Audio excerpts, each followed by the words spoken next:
कामचोर बहू। कांता बहन की दो बहुएं थीं, बड़ी कल्पना और छोटी प्रिया। कल्पना का जैसा नाम वैसा ही काम। सारा दिन कल्पनाओं में रहती, ना कोई काम करती ना कोई धाम। अरे कल्पना बहू, जरा अच्छी सी चटनी पीस दे, आज कुछ मजेदार खाने का मन है। पेट में जलन हो जाएगी माँ जी बुढ़ापे में, और वैसे भी मेरा काम करने का वक्त शाम का है, अब प्रिया को ही बोल दो। इतना कहकर कल्पना वहां से चली जाती है। कांता कल्पना के ऐसे रवैये से काफी परेशान रहती हैं। मैं बना देती हूँ माँ चटनी, ऐसा बोलकर प्रिया माँ को चटनी बनाकर प्लेट में खाने को देती है कि तभी वहां कल्पना आ जाती है। अरे वाह चटनी, जरा चख कर तो देखूं, बड़े दिन हो गए।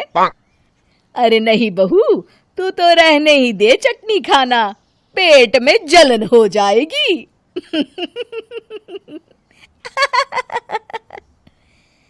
इतना कहकर कांता और प्रिया दोनों हंसने लगते हैं।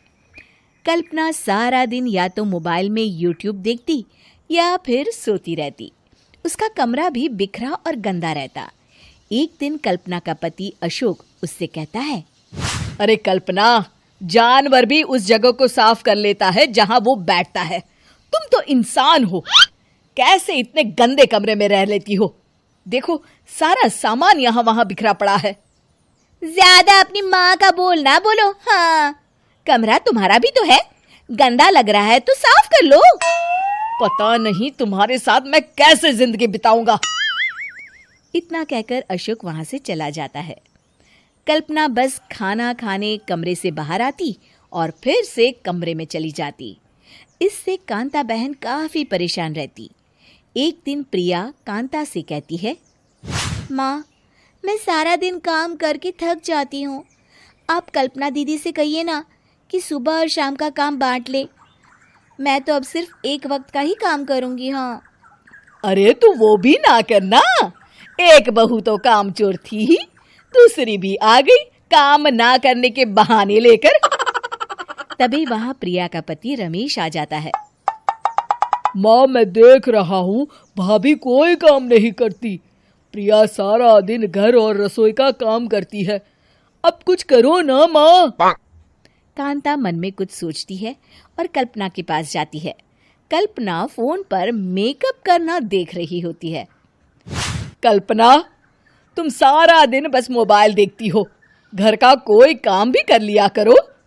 प्रिया सारा दिन काम करके थक जाती है, आज से मैंने फैसला किया है, एक वक्त का काम तुम करोगी, सुबह का खाना तुम बनाओगी और रात का प्रिया।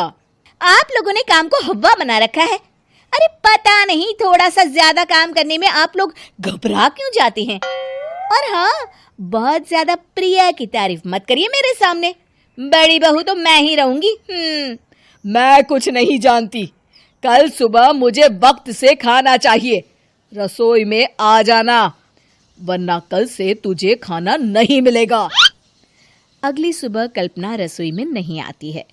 वो देर से सोकर उठती है और बाहर आकर कहती है, अरे भूख लगी है, आज खाने में क्या है? इतनी देर हो गई, आज किसी ने मुझे उठाया भी नहीं, पता नहीं कहाँ है सब। कल्पना को घर में कोई नहीं दिखता। वो रसोई की तरफ जाती है जहाँ बड़ा सा ताला लगा होता है। अरे रसोई में ताला? ओ, मैं तो भूल ही गई थी, माँ ने आज से सुबह का खाना मुझे बनाने को कहा था। हे भगवान, इतने लोगों का खाना बनाना क्या आसान है? तभी घर के सारे सदस्य बाहर से वापस आते हैं। वाह माँ जी, मजा आ गया छोले भटूरे खाकर। मेरे मुंह में तो अभी भी स्वाद आ रहा है। अरे कल्पना, तेरे भरोसे रहते तो हम तो भूखे ही रह जाते। कल्पना को बहुत गुस्सा आ जाता है। अब बहुत हो गया, आज से मैं अपनी रसोई अलग कर रही हूँ, मैं अपना खाना खुद बना लिया करूंगी। कल्पना अपनी रसोई अलग कर लेती है, पर आए दिन उसका देर से उठना और काम न करने की आदत से वो भूखी ही रह जाती थी। उसी के सामने घर के लोग अच्छे अच्छे पकवान खाते और कामचोर कल्पना को जैसे तैसे ही खाना बनाकर खाना पड़ता। पर एक दिन तो हद ही हो गई। माँ, दीदी आज सुबह से कमरे से बाहर नहीं निकली, हमें जाकर देखना चाहिए। सो रही होगी कामचोर कहीं की, पर तुम कहती हो तो चलो देख लेते हैं उसे। कल्पना कमरे में पेट पकड़कर बैठी होती है। हाय मेरा दर्द, पेट दर्द के मारे मर रही हूं मैं।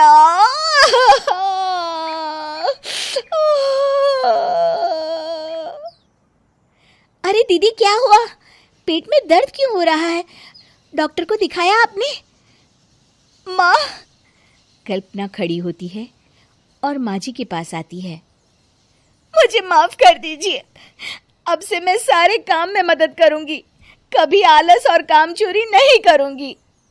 हाँ हाँ, वो तो ठीक है, लेकिन अचानक क्या हो गया जो तू काम करने को तैयार हो गई? कामचोर कल्पना।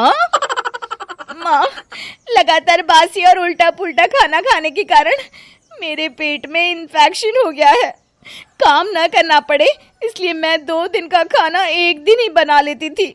बासी और खराब खाना खाने के कारण लेने के देने पड़ गए। पेट में दर्द हो रहा है। चलो अच्छा हुआ, देर आए दुरुस्त आए।